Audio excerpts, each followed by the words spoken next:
자, 우리 이제 앞에 강의에서 도시관리계획이 입안 결정이라는 절차를 통해서 만들어진다는 사실을 봤습니다. 자, 근데 우리가 도시관리계획은 실제로 국민들의 권리를 침해하는 계획으로서 도시관리계획의 내용, 종류를 좀 아셔야 되겠습니다. 자, 우리 앞에 배운 거는 도시관리계획의 입안권자와 결정권자가 그런 행정작용을 해서 그 계획이 확정되는 절차를 보신 거예요. 자, 근데 이번에는 이 도시관리계획은 실제 국민들의 권리를 침해하는 계획인데 그게 어떤 내용으로 침해하는 거냐. 이 도시관리계획의 내용을 좀 봐야 되겠네요. 내용.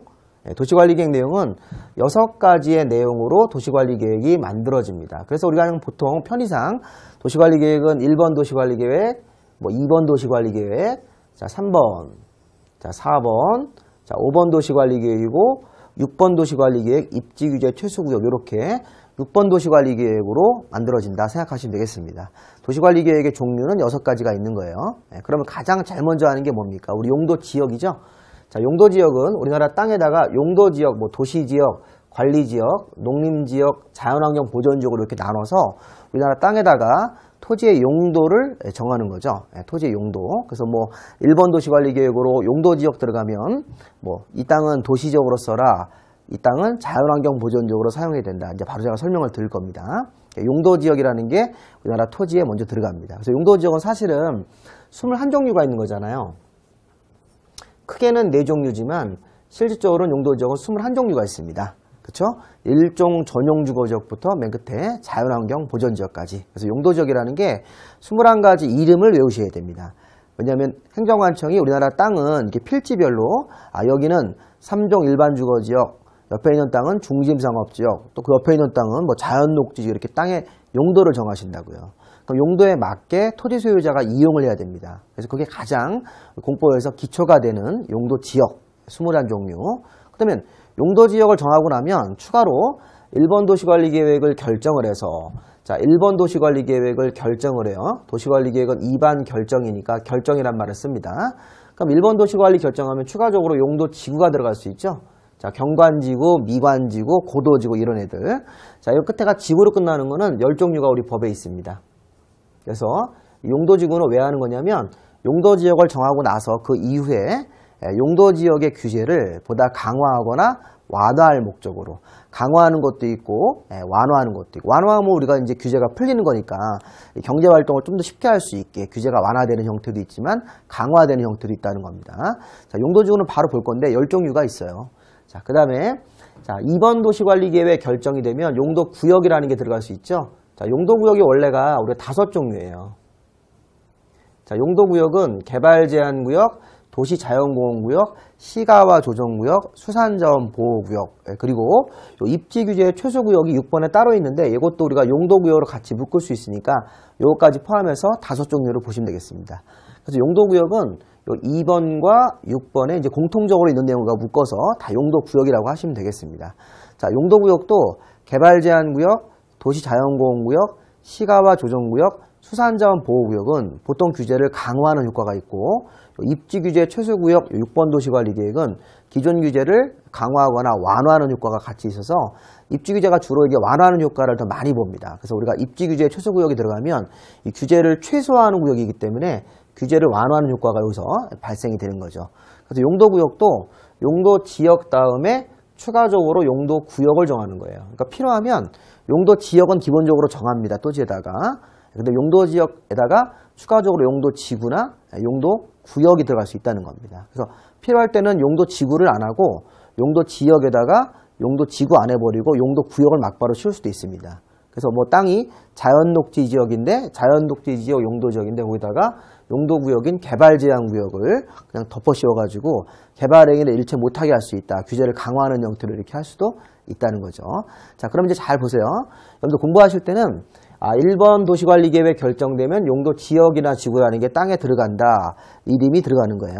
또 2번 도시관리계획 결정되면 용도구역 같은 제도가 들어가서 토지 소유자의 토지 이용을 함부로 이용하지 못하도록 규제하는 제도라고 생각하시면 되겠습니다.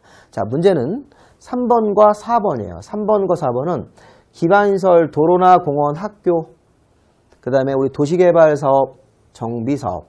자, 우리 이런 애들은 뭐예요? 도시개발사업이나 정비사업은, 자, 도시개발사업은 새로운 시가지. 자, 이거는 새로운 시가지죠? 새로운 시가지를 만드는 사업이에요. 그 다음에 자, 우리 정비사업은 구시가지죠. 구시가지.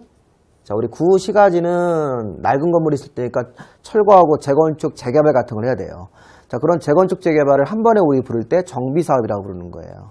그리고 우리 도시의 외곽 쪽에 나가서 논밭 이마에다가 새로운 시가지를 조성하는 사업은 도시개발 사업. 그 다음에 도심지 안에다가 또는 바깥에다가 도로나 공원, 학교 만드는 사업은 기반시설 만드는 사업. 자, 그래서 우리가 3번과 4번은 도시관리계획 결정이 되면 1번, 2번과 좀 성격이 다르게 자, 3번, 4번은 어떤 사업을 하겠다 이런 뜻이에요. 기반시설 만드는 사업하겠다. 어떤 특정 땅에다가 3번 도시관리계획 결정이 되면 여기다 기반시설을 만들겠습니다. 도로나 공원을 만들겠습니다. 이렇게 발표하는 거예요. 그리고 그다음에 이 4번 도시관리계획 결정되면 도시개발 사업을 하겠습니다. 또는 정비사업을 하겠다. 이런 식의 발표가 3번, 4번 도시관리계획의 내용이 되는 겁니다. 자, 요거를 잘 보셔야 됩니다. 그리고 우리가 이제 요 3번, 요 기반시설하고 요 4번을 이렇게 우리가 합쳐서 요 세 가지 사업이 기반시설 만드는 사업, 도시개발 사업, 정비사업은 이제 공익적 사업이라고 보고 공익적 사업입니다. 얘를 따로 부르는 말이 하나 있습니다. 그게 뭐냐면 우리가 도시 군계획사업 이렇게 부릅니다. 도시군계획사업. 자, 우리 이것도 중요한 용어니까 좀 알아두셔야 됩니다. 우리 수업 시간에 봤었죠. 자, 우리 도시를 자 계획적으로 발전시키는 사업은 3개가 있어요. 자, 도시계획사업. 자, 그 용어도 꼭 아셔야 되겠습니다. 나중에 또 한번 나올 건데 도시계획사업. 자, 도시계획사업은 기반시설 만드는 사업, 도시개발사업, 정비사업을 한 번에 부르는 거예요. 도시계획사업이라고 부르시면 됩니다. 도시계획사업에는 3가지가 있다. 이렇게 3개. 이 용어는 꼭 좀 기억을 하셔야 되겠습니다. 자, 도시계획사업은 3가지가 있음. 이렇게. 자, 기반시설하고 도시개발사업, 정비사업. 자, 그 다음 우리 5번 도시관리계획은 자, 어떤 특정 동네를, 자, 어떤 도시의 특정 동네, 자, 도시의 일부 지역인 특정 동네를 자, 보다 체계적으로 개발하기 위해서 행정관청이 상세한 개발 계획, 자, 이게 지구단위 계획이에요. 자, 우리 일상에서 자, 우리 동네가 지구단위 계획 구역이 지정되고 지구단위 계획이 수립이 되었다. 이런 식의 표현들 많이 들어보실 거예요. 자, 지구단위 계획 구역하고 지구단위 계획은 자, 뭐냐면 행정관청이 어떤 특정 지역을 개발할 때, 주로 이제 개발할 때 그 특정 동네에 대해서 세부 개발 계획을 만들어주는 게 지구단위 계획의 수립이에요. 그래서 지구단위 계획 수립됐다는 얘기는 어떤 특정 동네가 지구단위 계획이 수립돼서 그 지구단위 계획대로 개발된다 이런 뜻이에요. 그래서 그 동네를 지구단위 계획 구역으로 먼저 지정을 하고 거기다가 이런 지구단위 계획을 수립해 주는 것이 우리가 5번 도시관리 계획. 자, 그래서 우리가 지구단위 계획 구역, 지구단위 계획 수립은 둘 다 이제 5번 도시관리 계획 결정을 해서 토지 위에 지구단위 계획 구역 지정도 되고 지구단위 계획도 수립이 되는 겁니다. 참고로 우리가 이 지구단위 계획 구역이 정해지고 나면 3년 안에 지구단위 계획이 수립이 되셔야 됩니다. 자, 우리 나중에 배우실 거예요. 3년 안에 지구단위 계획이 수립이 되는 거니까 그런 기한도 있습니다. 지구단위 계획 구역 정해지고 나서 3년 안에 지구단위 계획이 수립이 돼야 됩니다. 자, 우리는 자, 5번 도시관리계획 결정이 되면 지구단위 계획구역 지정이 되는 거고 그 이후에 3년 안에 다시 5번 도시관리계획을 결정을 해서 지구단위 계획을 수립하게 되어 있는 겁니다. 그래서 우리가 지구단위 계획구역의 지정, 지구단위 계획의 수립은 둘 다 5번 도시관리계획 결정이 나왔다는 의미입니다. 자, 그리고 이제 마지막으로 용도구역 중에 하나인 입지규제 최소구역은 규제를 좀 완화하는 거라서 따로 빼가지고 입지규제 최소구역을 정하고 거기다가 입지규제 최소구역 계획을 수립해서 세부 완화하는 계획을 짜주는 것, 요게 우리 6번 도시관리계획입니다. 잘 보셔서 처음에 우리가 1번, 2번은 용도지역, 용도지구, 용도구역이에요. 자, 3번은 기반시설 사업, 기반시설 만드는 설치하는 사업, 그 다음에 4번은 도시개발 사업, 정비사업, 그 다음에 6번은 입지규제, 5번 지구단위 계획 구역을 지정을 하고 지구단위 계획을 수립해 주는 것, 그 다음에 6번은 입지규제 최소구역을 지정을 하고 입지규제 최소구역 계획을 수립해 주는 겁니다. 자, 제가 처음 공부할 때 공법은 어렵다고 그랬었어요. 이렇게 전혀 생전 들어보지 못한 이런 행정용어들이 나오는 거니까 자꾸 보셔서 반복해서 익숙하게 해야 됩니다. 우리 몸에 체화를 시켜야 됩니다. 이런 용어들을. 자, 그럼 이제 우리가 좀 더 세부적으로 좀 봐야 되는데요. 자, 우리가 용도지역은 제가 21종류가 있다고 그랬습니다. 여러분 머릿속에 여기 좀 잘 들어가시면 좋겠습니다. 자, 용도지역은 크게, 원래 크게는 4종류죠. 네. 4종류. 자, 도시지역, 관리지역, 농림지역, 자연환경 보전지역이에요. 처음에 공부할 때는 자, 우리 행정관청이 여기는 도시지역으로, 도시용으로 써라, 뭐 주택을 줘라, 상가를 줘라, 이렇게 도시용으로 쓰라는 거예요. 여기는 도시용. 그다음에 이 관리지역은 조만간에 도시적으로 이렇게 들어갈 수 있는, 도시적 쪽으로 바뀔 수 있는 후보지이기 때문에 현재 상태를 그대로 관리의 상태로 둬라, 이런 의미로 관리지역. 그 다음에 농사짓는 목적이나 임원 목적으로 써라, 농림지역. 주로 농지나 임야겠네요. 자, 농지나 임야가 농지로서의 가치가 아주 높다 그러면 계속 농림지역으로 정해서 농사짓는 목적으로 써라, 이렇게 정하는 거예요. 그리고 자연환경이 잘 유지가 돼 있으니까 계속 자연환경을 보존하자, 이런 의미로 자연환경 보전지역입니다. 실질적으로 우리가 토지의 가치는 이런 도시적으로 지정되면 가치가 높겠죠. 경제적 가치가. 그런데 이제 관리나 농림이나 자연은 상당히 경제적 가치가 좀 낮게 형성될 겁니다. 그렇게 이제 우리가 해석할 수도 있겠죠. 근데 문제는 도시지역과 관리지역은 이렇게 세분이 됩니다. 세분. 자, 우리 도시지역과 관리지역은 세분된다, 이런 식의 표현도 좀 시험 문제 한번 출제가 됐습니다. 세분. 보시면 여기 도시지역은 이게 세분이 되죠. 세분이 됩니다. 그리고 이 관리지역 쪽도 세분이 되는 거예요. 그래서 도시지역과 관리지역에서는 세분현상이 있고 농림자연은 세분현상이 있지 않습니다. 자, 도시지역은 일단 도시지역도 주로 주택을 져라 주거지역, 그 다음에 상가를 져라 상업지역이 있고, 또 공장을 져라 공업지역, 공업기능.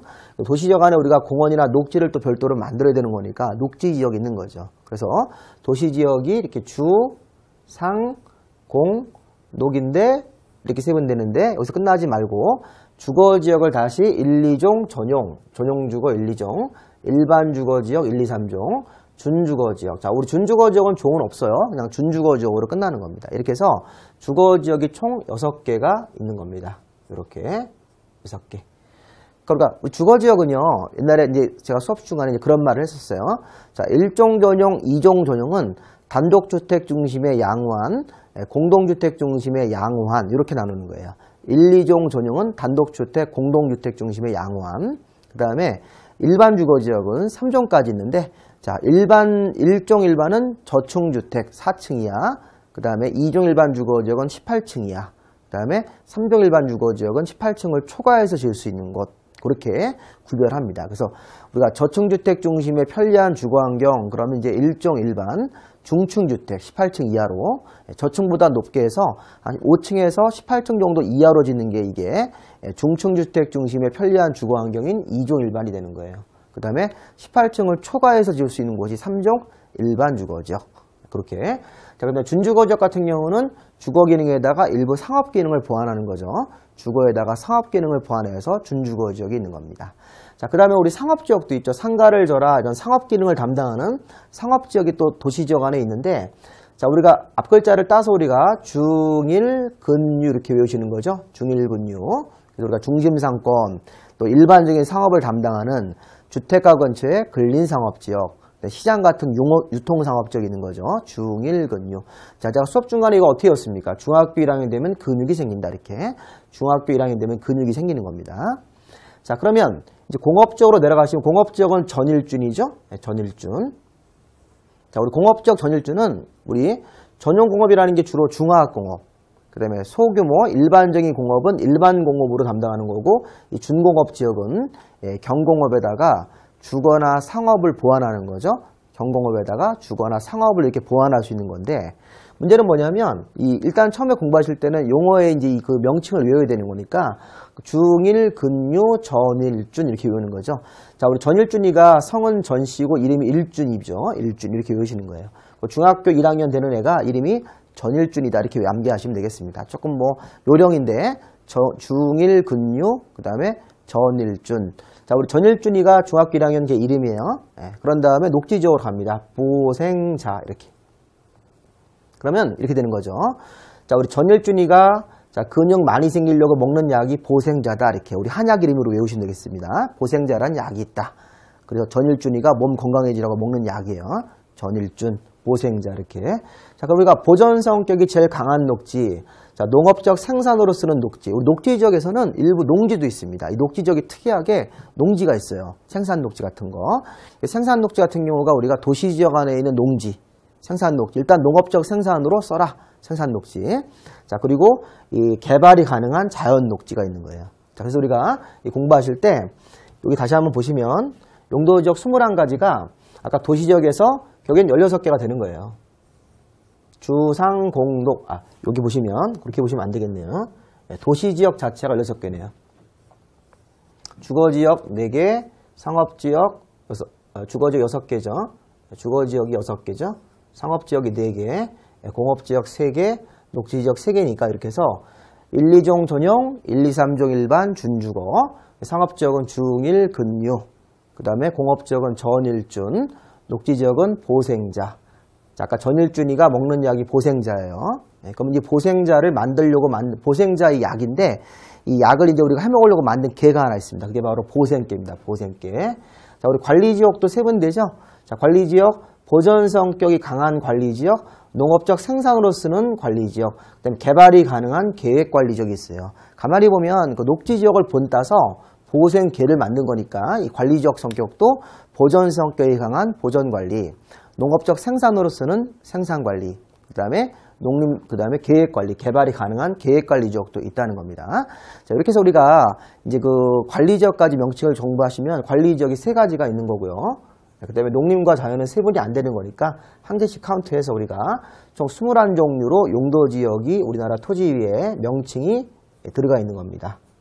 그래서 어떤 땅은 자연녹지지역, 예를 들어서 우리가 나중에 부동산을 하실 때 어떤 분이 농지에 대해서 매물을 내놨어요. 그럼 그 농지가 어떤 농지인지를 제일 먼저 우리 확인해야 되겠죠. 그 농지가 도시지역 안으로 들어가서 뭐 생산녹지라든가 자연녹지가 지정되어 있는 농지일 수도 있는 겁니다. 자, 그리고 관리지역으로 가서 뭐 생산관리나 계획관리지역으로 지정된 농지일 수도 있어요. 그리고 또 경우에 따라서는 농림지역인 농지가 될 수도 있겠죠. 이렇게 용도지역에 따라서 토지의 사용 목적대로 뭐 농림지역이면 농사짓는 목적으로 써야 되는 거니까 그 농지로서의 어떤 경제적 가치가 좀 떨어지겠죠. 반면에 우리가 이런 생산녹지나 자연녹지는 개발이 가능한 녹지로 볼 수 있습니다. 나중에 도시지역 안에 이 생산녹지도 이제 도시지역 안에 있으니까 언젠간 이게 이제 바뀐다고 용도가. 그래서 그런 농지면 가치가 높은 거죠. 자, 그런 식의 판단을 하셔야 됩니다. 여러분들 공부를 하실 때 용도지역 이름을 모르시면 공부를 못하는 거니까 21가지는 반드시 좀 기억을 좀 하셔야 되겠습니다. 자, 그래서 우리가 용도지역까지 보셨고요. 자, 그 다음에 용도지구를 좀 볼까요? 자, 용도지구. 자, 우리 용도지구는 용도지역을 정하고 나서 추가적으로 규제를 보다 강화하거나 규제를 완화하는 목적으로 합니다. 특히 완화하는 게 뭐가 있냐면 2개가 있습니다. 이 완화하는 목적으로 하는 게 2개. 자, 이게 바로 뭐냐면 추락지구나 개발진흥지구입니다. 자, 얘네들은 규제를 완화하는 목적으로 들어가서 경제적으로 개발할 수 있는 길이 열리는 거예요.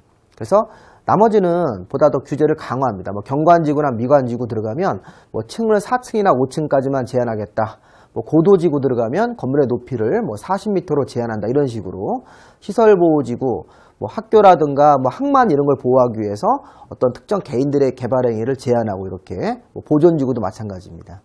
특정 용도 제한지구는 청소년 유해시설의 입지를 제한하는 지구 이렇게 들어갔는데 방화지구, 방제지구도 재해를 예방하기 위해서 화재를 예방하기 위해서 규제를 보다 강화하는 겁니다.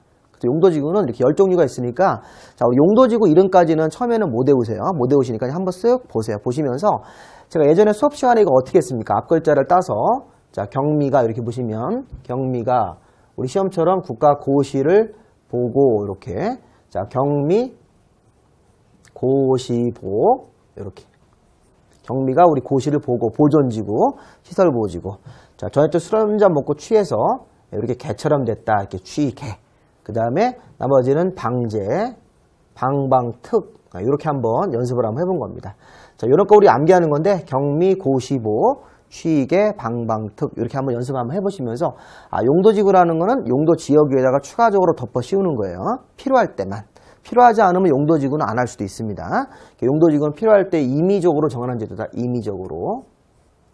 대부분 다 규제를 강화하는 형태로 들어가는데 2개는 완화한다. 추락지구나 개발진흥지구는 규제를 완화해서 이런 느낌으로 용도지구를 한번 보시면 되겠고 자, 그 다음 우리 용도구역도 있었죠. 자, 용도구역은 5종류가 있습니다. 자, 다행히 세분되는 건 없으니까 세분되는 건 신경 쓰지 마시고 자, 개발제한구역 같은 것들을 나중에 이제 국토부 장관님이 도시관리계획 결정으로 이제 지정을 하는 겁니다. 최종적으로. 자, 뭐 관청은 그냥 참고로 보시고 자, 개발제한구역은 국토교통부 장관 자, 도시자연공원구역 같은 경우는 시도지사나 대도시 자, 우리 개발제한구역은 그 환경보호나 군사시설 보호를 위해서 어떤 용도지역 땅, 무슨 뭐 자연녹지든 뭐 계획관리지역에다가 필요하면 개발행위를 일체 금지하는 개발제한구역을 정할 수 있어요. 이 개발제한구역이 이 공법에 나오는 규제 중에서 제일 규제가 센 겁니다. 이런 개발제한구역 규제를 개발행위를 일체 제한하는 것, 뭐 환경보호나 군사시설 보호를 위해서. 그 다음에 도시자연보호구역은 산이에요, 산. 도시민들이 이용하는 산, 그러니까 이런 산지에서 뭐 음식점 같은 거 이런 개발행위를 못하도록 도시자연보호구역. 자, 시가조정구역은 개인적인 건물의 신축을 못하게 하는 것이죠. 우리가 개발제한구역은 개인적인 건물을 건축, 자, 우리 개발제한구역은 개발행위 일체 금지이기 때문에 개인적으로 뭐 신축이든 아니면 뭐 증축이든 개축이든 다 못하는 거예요. 개발제한구역에서는. 근데 우리 시가조정구역은 좀 특이하게 개인적 건물을 신축만 제한하는 거지 뭐 증축이나 개축은 또 허용하게 되어 있습니다. 자, 그래서 그런 약간의 차이는 있는데 어쨌든 개인적인 개발 행위를 못하게 하는데 시가조정구역은 개발제한구역보다는 규제가 좀 약하게 들어가는 거예요. 그런 느낌으로. 자, 우리 바닷가 양식장에는 해수부 장관님이 도시관리계획을 결정을 해서 이 수산자원 보호구역을 정하고 이 수산물 양식하는 그런 지역에다가 뭐 오염시킬 수 있는 그런 시설을 못 짓게 수산자원 보호구역으로 규제를 강화할 수 있습니다. 자, 개발제한구역 개발행위 일체 제한. 자, 도시자연보호구역은 산, 우리 등산하는 산 같은 데 주변에다가 도시자연보호구역으로 산지 개발을 제한하고, 그 다음에 시가조정구역으로 개인적인 신축행위를 금지시키는 거예요. 그 다음에 수산자원보호구역으로 우리 양식물 같은 거에 피해를 줄 수 있는 시설을 못 짓게 할 수 있는 그렇게 규제를 강화하는 형태. 자, 이 네 가지는 규제를 강화합니다. 근데 우리 이제 입지규제 최소구역은 규제를 풀어주는 거니까 입지규제 최소구역 이런 걸 통해서 우리가 규제가 완화된다. 특히 입지규제는 최근에 이게 개정돼가지고 국토부 장관님의 지정권자에서 이 시도지사나 대도시로 좀 바뀌었으니까 이런 내용들은 좀 개정된 사항으로 우리가 한번 체크를 해보실 필요가 있겠습니다. 우리 기존에는 이게 국토부 장관님이 입지규제 최소구역을 도시관리계획을 결정을 해서 지정을 했는데 지금은 입지규제 최소구역은 시도지사나 대도시가 도시관리계획 결정으로 지정을 하는 거니까 요즘 개정된 사항이니까 이렇게 보시면서 자, 처음에는 그냥 용어만 들어보시면 되겠습니다. 개발제한구역, 그다음에 도시자연보호구역, 시가와 조정구역, 수산자원보호구역, 입지규제 최소구역 이런 걸 정해서 기존의 용도지역 위에다가 용도지구를 안 하고 용도구역을 씌울 수도 있는 겁니다. 그렇게 해서 규제를 강화하거나 뭐 완화하는 목적으로 이런 것들이 이제 대표적으로 완화되는 효과가 있겠죠. 자, 우리 여기까지 우리가 용도지역, 용도지구, 용도구역 명칭을 좀 봤고요. 우리 잠시 쉬었다가 다음 강의에서 기반시설의 설치, 그 다음에 뭐 도시개발 사업이나 정비사업 이런 내용들을 좀 다루도록 하겠습니다. 자, 수고하셨습니다.